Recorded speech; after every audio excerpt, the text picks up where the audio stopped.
Hello दोस्तों, कैसे हैं सभी लोग। होप सभी लोग ठीक होंगे। तो आज हम बात करने वाले हैं अपने 11 kV CT को हम किस प्रकार से डिज़ाइन करते हैं और हमें उसमें क्या क्या प्रिकॉशन लेने होते हैं। तो आइए हम चलते हैं। सबसे पहले बता दूं मैं आपको, ये ट्रांसफार्मर की इक्वेशन है जो मैंने पहले भी बताई है आपको कि हम किस प्रकार से कोर का एरिया को कैलकुलेट करते हैं। फ्लक्स डेंसिटी भी बताई है। और आज हम देखेंगे कि हमें किस प्रकार से CT को डिज़ाइन कर रहे हैं। ये जो CT हम डिज़ाइन कर रहे हैं खाली हम कस्टमर को सप्लाई करने के लिए कर रहे हैं, ना कि कोई हम इस पर टाइप टेस्ट के लिए कर रहे हैं। तो जैसे मैंने फॉर एग्जांपल CT लिया है 100-200 by 55 15 VA class 0.5 and 5P10 और जो उसका STC है 18.4 किलो एम्पियर फॉर 1 सेकेंड और 3 सेकेंड। 3 सेकेंड इसके लिए अलग है, ये 1 सेकेंड। अभी हम बात करेंगे 1 सेकेंड के लिए। और मैं आपको बता दूं, हमारा जो ये 11 kV का CT है विंडो टाइप होता है, बार टाइप होता है, माउंट टाइप होता है, जिसे हम WPL भी बोलते हैं माउंट टाइप में। तो अभी हम सबसे पहले ये देखेंगे हमें जो CT है कि हमें कितने टन्स में बनाना है, इसके सेकेंडरी टन्स क्या लेने हैं। और जितने आपके सेकेंडरी टन्स कम होंगे तो ऑब्वियसली बात है आपके प्राइमरी टन्स भी कम होंगे उतनी। और आपको सबसे बड़ी बात है कॉस्ट को रिडक्शन करना है बहुत ज़्यादा, क्योंकि आप मार्केट में स्टे ही नहीं कर पाओगे फिर अगर आप ज़्यादा एक्सपेंसिव बेचोगे। तो अगर आप ऑलरेडी ब्रांडेड हैं तो फिर कोई बात ही नहीं है उसके लिए। तो अभी हम चलते हैं, सबसे पहले हम डिसाइड करते हैं कितने 80 में हमें बनाना है। फॉर एग्ज़ाम्पल मैं लेता हूँ 60 टन या फिर कोई 80 टन, ठीक है, या फिर 40 टन। आप जितने टन्स को कम करेंगे आपका कोर एरिया उतना बढ़ जाएगा, जितने आप टन्स का बढ़ाएंगे आपका कोर एरिया कम हो जाएगा। ये आप जानते हैं कि मैं आपको बता दूं, एरिया बराबर इन्वर्सली प्रोपोर्शनल ऑफ NS।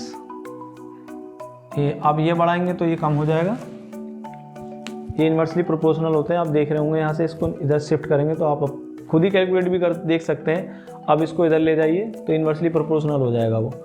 तो अब हम बात करते हैं कि हमें जैसे सपोज दैट 40 80 में बनाना है, तो उस केस में आपको कोर एरिया ज़्यादा लेना होगा।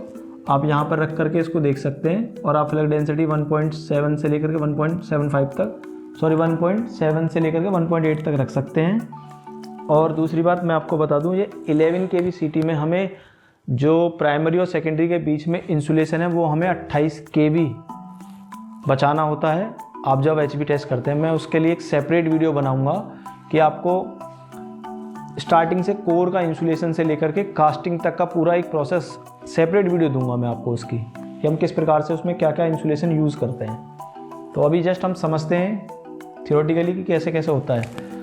कुछ कैलकुलेशन का पार्ट है वो मैं आपको समझा देता हूँ। जैसा आप इसका मीटरिंग क्लास है, आपको पता है कितने वोल्ट के लिए डिज़ाइन करनी है, मैंने पहले समझाया है। वैसे ही आपको 5P10 यानी कि प्रोटेक्शन क्लास की CT को किस प्रकार से डिज़ाइन करना है वो मैंने पहले समझाया हुआ है। मैं उसका लिंक डिस्क्रिप्शन में डाल दूँगा। तो अभी सपोज दैट हम 40 टन के लिए बनाते हैं, तो 40 × 5, ये 5 क्यों आया है, ये आपका सेकेंडरी करंट है 5A।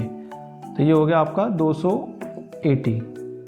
तो आप 280 के लिए बना रहे हैं 40 के केस में। अगर आप 60 टन का लेते हैं तो 60 × 5A बराबर 380। अगर इनकेस कहते हैं आप मैं 80 टन में बनाऊंगा तो 80 टन में आ जाइए। 80 × 580 बराबर 480।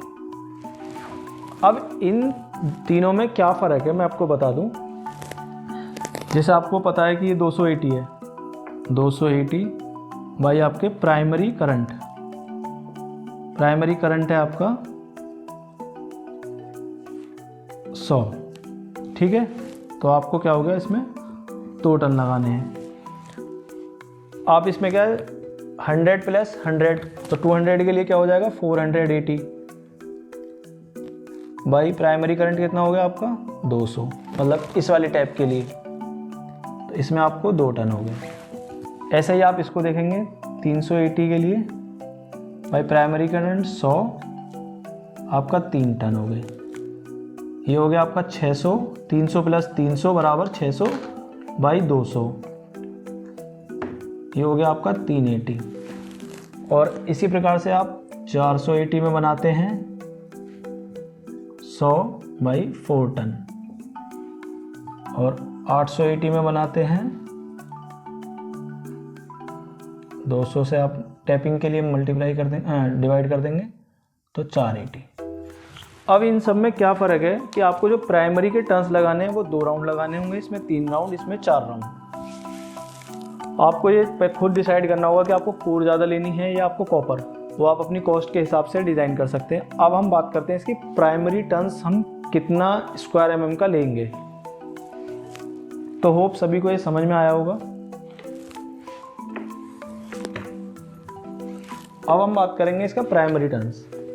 कोई रैंडमली मैंने एक कोर ली है, अब इसमें क्या है, आपने 60 टन लगाए, सपोज दैट 40 टन, कुछ भी लगा लीजिए आप अपने हिसाब से। अब आप इसमें बाउंड टाइप बना रहे हैं, तो आपको सपोज दैट मैंने 3 टन का ले लिया ये अभी। तो आपको ये प्राइमरी का जो स्क्वायर mm एरिया है वो कौन सी रॉप लेनी है, या आप बस बार तो यूज़ नहीं कर पाएंगे क्योंकि आप राउंड नहीं लगा सकते, आप रॉप को यूज़ करेंगे, कॉपर रॉप, जिसको हम DPDC बोलते हैं। और मैंने उसकी एक वीडियो बनाई हुई है पहले ही, मैं उसका लिंक भी डिस्क्रिप्शन में डाल दूंगा कि उसका एरिया को हम किस प्रकार से कैलकुलेट करते हैं। तो अभी क्या है हमारा, जैसे हमारा 200 एम्पियर तक इसमें मैक्सिमम करंट आएगा, आप इसका 1.2 टाइम्स लेंगे 200। तो 240 एम्पियर के लिए आपको CT को डिज़ाइन करना होगा इसका प्राइमरी। ये हमेशा कंटिन्यू रनिंग में रहेगा ये 240 एम्पियर आपका, क्योंकि आप कोई भी CT 120 टाइम 1.2 टाइम्स को आप एक्स्ट्रा लेकर के ही चलते हैं। तो अब आप क्या करेंगे, इसमें 2.5 से आप डिवाइड कर दीजिए, तो आपको 96 स्क्वायर mm की रॉप चाहिए। आप इसको कम भी कर सकते हैं अपने हिसाब से, 3, 3.5 या फिर 4। ये आप डिज़ाइन दें जब आपका टेम्परेचर राइस में पास हो रहा हो। अगर आप चाहते हो कि 2.5 में मेरे को बहुत ज़्यादा लग रहा है, मेरी कॉस्ट नहीं मीट हुई, तो आप 3, 3.5, 4 भी कर सकते हैं। बट आपको ये ध्यान रखना होगा कि आपका जो CT है वो टेम्परेचर राइस में पास होना चाहिए, पहली बात। दूसरी बात, ये टाइप टेस्ट के लिए नहीं है। अगर आपको टाइप टेस्ट कराना है तो उसके लिए अलग प्रोसीजर होगा, उसके लिए आपको HTC को देखना होगा। हालांकि आप नॉर्मल CT भी बनाते हैं तब भी देखना होगा, बट उसमें क्या, जब फॉल्ट कंडीशन आती है उसके लिए होता है।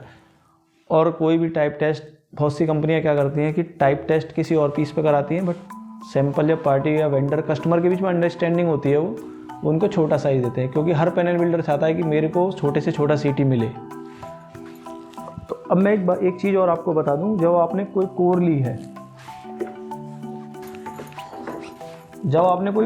है, तो आपको ये देखना होगा कि जो आपकी जो रॉप है, कॉपर रॉप, अब 3 टन जो लगा रहे हैं उसके, वो आपको प्राइमरी और सेकेंडरी, मतलब आपकी जो कोर पे वाइंडिंग हो रही है पूरे उस पर, उससे टच ना हो। आपको 10 से 20 mm तक का गैप रखना होगा उसके लिए। और मैं इसकी सेपरेट वीडियो बनाऊंगा ही, मैं आपको दिखा दूंगा वो किस प्रकार से इंसुलेशन दिया जाता है।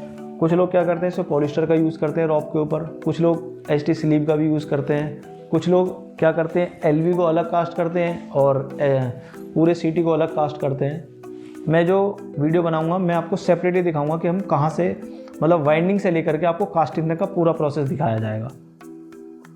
तो होप सभी को ये समझ में आया होगा CT। अगर किसी भाई को समझ में नहीं आया हो तो आप मुझे कमेंट में पूछ सकते हैं, और किसी को डिटेल में और जानकारी चाहिए हो तो मैं उसका लिए अलग से सेपरेट वीडियो बता दूंगा, आप मुझे टॉपिक लिख करके दे देना। तो थैंक यू गाइस।